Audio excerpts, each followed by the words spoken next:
न तुम अपने आप को गले लगा सकते हो, न ही तुम अपने कंधे पर सर रखकर रो सकते हो। एक दूसरे के लिए जीने का नाम ही जिंदगी है।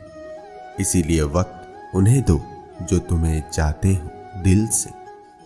मनुष्य को दुख का ऋण कभी नहीं भूलना चाहिए, क्योंकि यह दुख ही था जिसने उसे विनम्र बनाया, दूसरों की पीड़ा को समझना सिखाया, समता का पाठ पढ़ाया, सांसारिक सत्य को समझने के काबिल बनाया, और सबसे श्रेष्ठ यह है, दुख ने ही हमें परमात्मा के नाम का सुमिरन करवाया। जीवन में उछलो तो ऐसे कि सारे आसमान को छू लो, जीवन की गहराई में ऐसे डूबो कि उसके सभी चमकते मोती खोज निकालो, फैलो तो ऐसे कि पूरी कायनात में समा जाओ, और सुकड़ो तो ऐसे कि हर किसी के दिल में समा जाओ। जीवन में 3 लोगों को कभी नहीं भूलना चाहिए, मुसीबत में मदद करने वाले को, मुसीबत में साथ छोड़ने वाले को, और मुसीबत में डालने वाले को।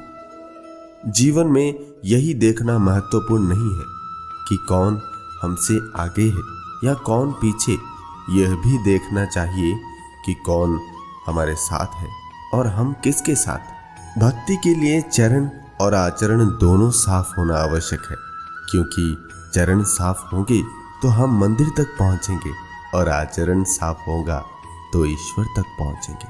समय एक ऐसी चीज है जिसे गिनते रहेंगे तो कम पड़ेगा, उपयोग करेंगे तो वृद्धि होगी, संग्रह करके रखेंगे तो हाथों से निकल जाएगा, और संभाल लेंगे तो ये हमारा हो जाएगा। हमारे घर के अंदर अगर मकड़ी का जाला लग जाता है तो हम उसे झाड़ू से साफ करते हैं, वो जाला झाड़ू पर चिपक जाता है और हमारे घर की साफ सफाई हो जाती है। ठीक इसी तरह हम किसी की बुराई करते हैं या निंदा करते हैं तो समझो हम झाड़ू का काम कर रहे हैं, उसकी बुराई अपने सिर पर ले लेते हैं। जिस तरह झाड़ू पर जाला चिपकता है, उसी तरह सामने वाले के अवगुणों के पाप हमारे ऊपर चिपक जाते हैं। इसीलिए सभी संतों ने कहा कि किसी की बुराई मत करो। अगर माली पर विश्वास है तो एक फूल नहीं मांगना चाहिए, माली को ही अपना बना लो, बाकी तो फिर सारा बगीचा अपना ही है।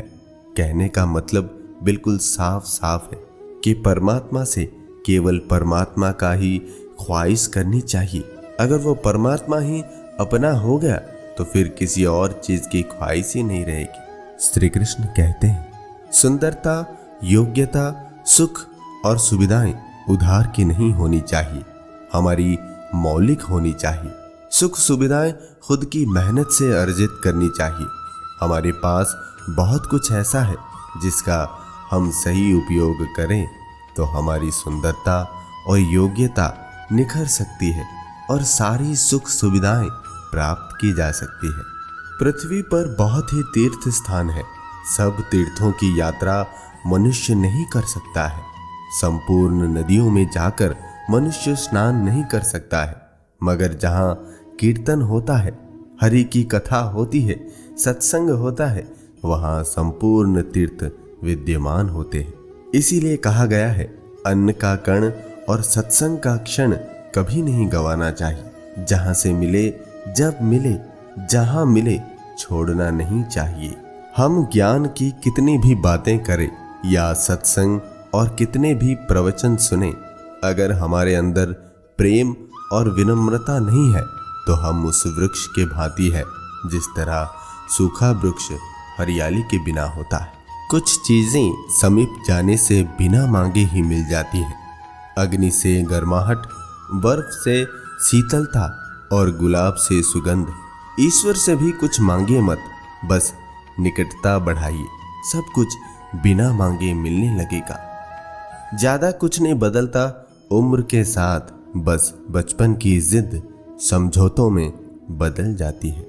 आंसू ना होते तो आंखें इतनी खूबसूरत ना होती, दर्द ना होता तो खुशी की कीमत ना होती।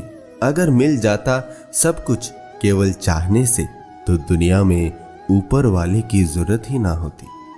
कर्मों की आवाज शब्दों से भी ऊंची होती है। दूसरों को नसीहत देना तथा आलोचना करना सबसे आसान काम है। सबसे मुश्किल काम है चुप रहना और आलोचना सुनना। यह आवश्यक नहीं कि हर लड़ाई जीती ही जाए, आवश्यक तो यह है कि हर हार से कुछ सीखा जाए। श्री कृष्ण कहते हैं, जीत हासिल करनी हो तो काबिलियत बढ़ाओ। शेर खुद अपनी ताकत से राजा कहलाता है। जंगल में कभी चुनाव नहीं होते। मित्र उन्हें मत रखिए जो पंछी की तरह दाना पानी चुंगे और उड़ जाए। मित्र उन्हें रखिए जो पानी और मछली की तरह हमेशा एक दूसरे के सुख दुख में साथ साथ रहे। बोले गए शब्द ही ऐसी चीज है जिसकी वजह से इंसान या तो दिल में उतर जाता है या दिल से उतर जाता है। भरोसा सब पर कीजिए, लेकिन सावधानी के साथ, क्योंकि कभी कभी खुद के दांत भी जीभ को काट लेते हैं। मतलब और स्वार्थ के रिश्ते कोयले की तरह होते हैं। जब गर्म होते हैं तो छूने वाले को जला देते हैं, और जब ठंडे होते हैं तो छूने वाले के हाथ काले कर देते हैं। समझ आ गया झूठी दुनिया का झूठा फरेब। लोग आपकी बात सुनते और तरीके से हैं, सोचते और तरीके से हैं, और दूसरों के आगे बताते किसी और तरीके से हैं। श्री कृष्ण कहते हैं, एक इंसान का चरित्र उन लोगों से पता नहीं चलता जिनके साथ वो रहता है, बल्कि उन लोगों से भी पता चलता है जिन्हें वो अनदेखा करता है। रहना सरल काम होता तो कोई न ढहता, सहना सरल काम होता तो कोई न कहता। विदा लेना है तो शाम की तरह लेना, धीरे धीरे रोशनी कम करते हुए आहट भी रहे और मैं टोक भी ना सकूं। भले ही शब्दों को कोई स्पर्श नहीं कर सकता, पर शब्द सभी को स्पर्श कर जाते हैं।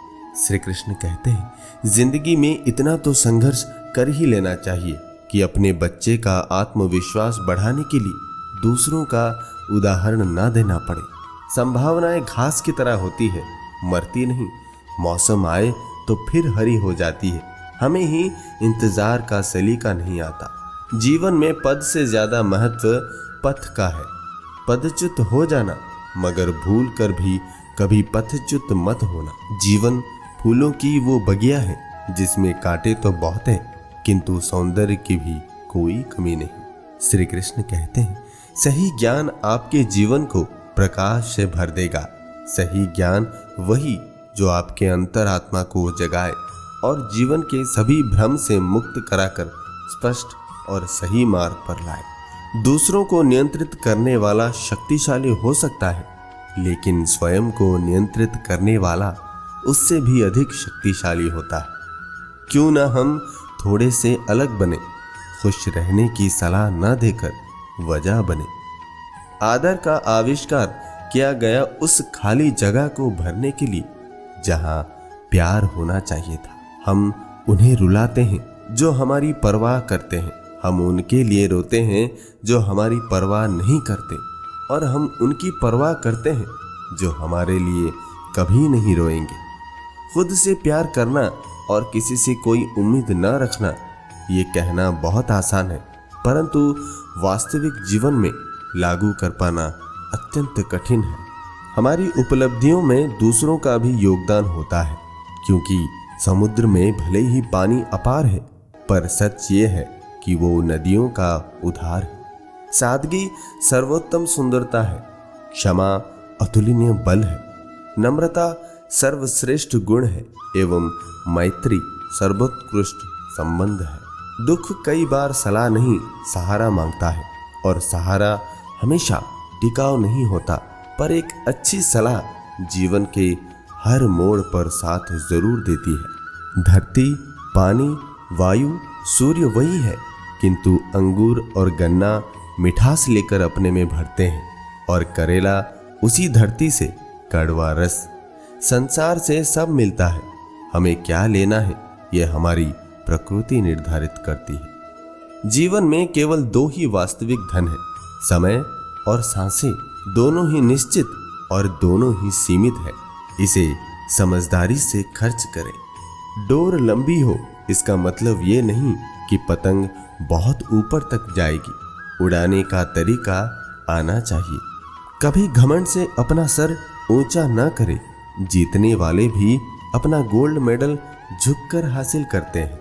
मुसीबत आए तो ये मत सोचना कि अब कौन काम आएगा, बल्कि ये देखना अब कौन साथ छोड़कर जाएगा। श्री कृष्ण कहते हैं, अपनी तुलना दूसरों से ना कर। हर फल का स्वाद अलग अलग होता है।